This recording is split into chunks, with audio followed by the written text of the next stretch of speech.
Good afternoon everyone. सो आप सभी जानकर परेशान हो रहे होंगे कि इनकम टैक्स की रिटर्न की ड्यू डेट आने वाली है, अब हम क्या करें। हम सभी को ये दिक्कतें होती हैं कि इनकम टैक्स की रिटर्न की ड्यू डेट्स के टाइम पे हमें टेंशन हो जाती है कि हमें कैसे रिटर्न फाइल करनी है, क्या करें, कैसे होगा सब कुछ।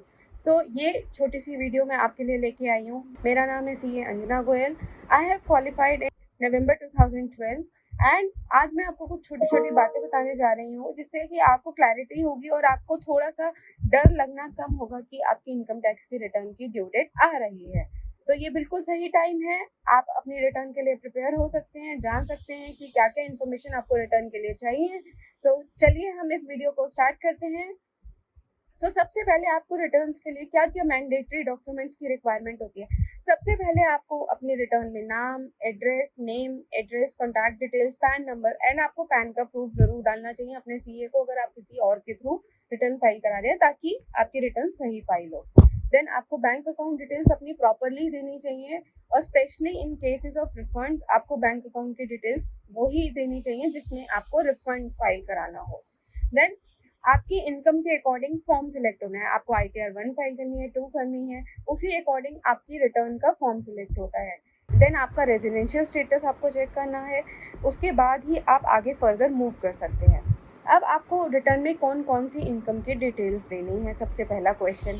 तो सबसे पहले आपको इनकम टैक्स की रिटर्न में जो डिटेल्स देनी है वो है फॉर्म 16, जो कि अगर आप सैलरीड एम्प्लॉई है तो आपको अपने एम्प्लॉयर से लेना नहीं भूलना है। 15 जून के बाद आपको श्योरली अपने एम्प्लॉयर को रिमाइंडर भेजना है कि आपको जल्दी से जल्दी फॉर्म 16 दें, ताकि 31 जुलाई से पहले आप अपनी रिटर्न फाइल कर सकें।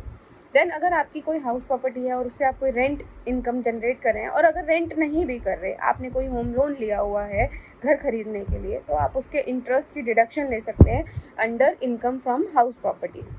अपार्ट फ्रॉम दैट, अगर आप कोई ट्रेडिंग करते हैं या आपका कोई बिजनेस है, तो आपको अपनी income from business and profession भी वहाँ पे रिफ्लेक्ट करनी है।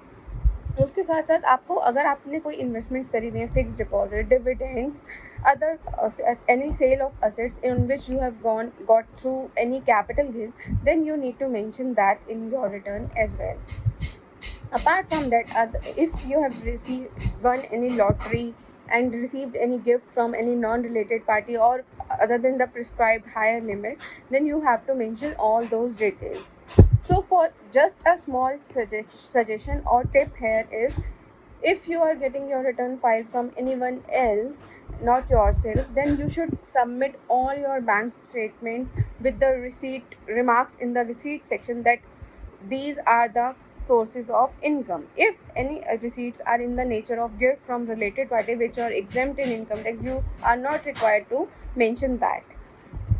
If अपार्ट फ्रॉम दैट, अब आपने इनकम तो मेंशन कर दी है, अब आपको बारी है डिडक्शंस क्लेम करने की। आप कौन कौन से डिडक्शंस क्लेम कर सकते हैं। आपके पास जो डिडक्शंस के ऑप्शंस अवेलेबल हैं, एक तो हमारी चैप्टर 6A में सबसे बड़ी डिडक्शन है 1.5 लाख रुपए की, जो कि सेक्शन 80C में होती है। उसमें आप लाइफ इंश्योरेंस, बच्चों की ट्यूशन फीस अगर आपके बच्चे हैं तो, या फिर PF के कॉन्ट्रीब्यूशंस, PPF के कॉन्ट्रीब्यूशंस की डिटेल्स ले सकते हैं, या फिर होम लोन का अगर आप प्रिंसिपल रीपे कर रहे हैं तो उसकी भी डिडक्शंस उसमें ले सकते हैं।